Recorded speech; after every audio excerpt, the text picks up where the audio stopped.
Those video, a lot of those experts, they live in places where it's all green and they're talking about how to grow. I'm just like, oh my god, is it really that hard to grow? You have the soil, you got the weather, you got the rain, you got everything. I live in the desert where there's nothing. In my backyard is just rock, sand, and clay. Good morning, everyone. Let's talk about how the worm and the Mykos fungus, beneficial fungus, helps your plant. So gardening is not about just water and sunlight and putting dirt and soil in it. Even if you do all that, it doesn't really work. It needs time. So worms and bacteria and beneficial fungus, it will speed up everything super fast. So I used to garden in Tucson. Been gardening for 10 years now, and I have watched over 10,000 video. That's video, that's just not hour, that's video.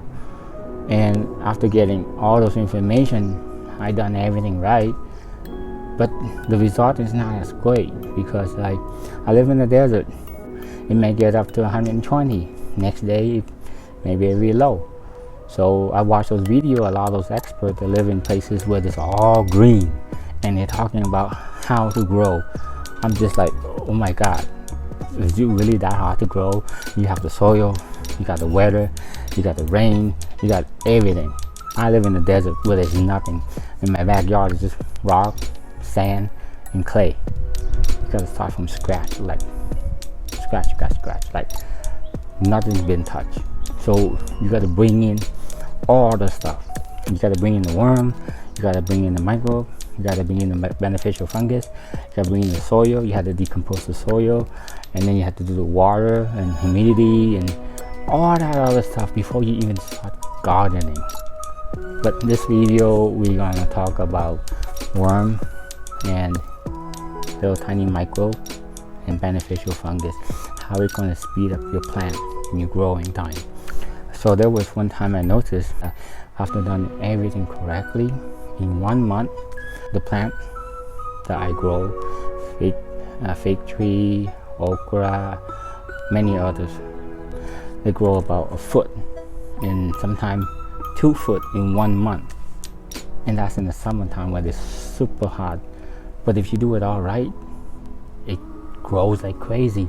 So when you're talking about plant, there is actually really no timeline. It can jump from like 0 to like that high in 1 month or less than a month. There's just no rule. It's not like human. It takes time in the plants.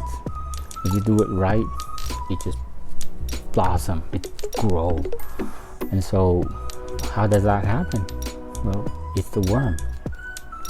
When you start it out, especially in the desert, there's no worm. You buy a bag of soil from Home Depot, Lowe's, maybe nursery, and sitting in the sun is all hot, and so you put it in and nothing happens because there's nothing there to happen. So you have to go buy the worm, earthworm, and you put it in. It's gonna munch on those soil. It's gonna create fertilizer, the end product, and your plant will absorb it and create nutrients so it can grow. Just because you have soil, the plant can't really access it. It takes time to break down, maybe 4 to 6 months. That's a long time. But if you have a little tiny worker, instead of you being the worker, you got hundreds and hundreds of tiny workers that work for you. So you got to bring in beneficial fungus. A lot of time, Mycorrhizal on Amazon, I buy from Amazon, called Mycorrhizal. It's a beneficial fungus. You mix it in with your soil, especially just put it near the root, and it helps it. Basically, it's a exchange of currency. So the plant gives sugar to the beneficial fungus, and in return, the beneficial fungus get all the nutrients and give it to the tree. So it's a transaction. So sometimes you might want to get like a spoon of sugar, like especially sugarcane sugar, good sugar, and mix it in water and pour it in your plant. It really helps because it's feeding the beneficial fungus with extra sugar and they're thinking, wow, that's great. So then they produce more for the tree to absorb. A lot of time the tree is about to die, they're turning yellow, they don't have enough nutrients, they're very weak, they can't produce the sugar to give to the fungus, the beneficial fungus. So in return, the beneficial fungus are like, they can't survive, they can't multiply, they can't have a big population, so they can't get as much food to deliver to the tree, you know what I'm saying? So one hand holds the other hand. So if you put sugar in, you're cheating, but it helps so much. You can see a dead tree come back to life in sooner than you expected if you do it that way, okay? So the worm, well, you got to keep the soil wet. I'll put a video on that talks about how wet, the moisture, and why. But basically, if you don't have enough moisture in the soil, the worm will die. It can't survive. But if you have too much water, they suffocate. You know? So there's a way of doing that. So that video you need to click on is great. I have another video about how to save money on soil. So if you click on that one, it's great too. It's the end of the video. I put it up, okay? And so, for example, one time I got a lot of banana peel from jumbo juice, because banana peel is very good for the soil, okay, when it breaks down. So I usually cut it up and peel the stamp, the sticker, and just save the banana and dig a hole and bury it for the plant, so when it decomposes.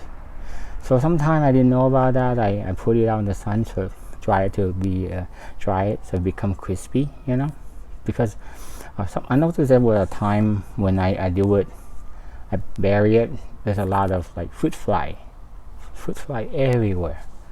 At that time the worm was not at this peak level yet.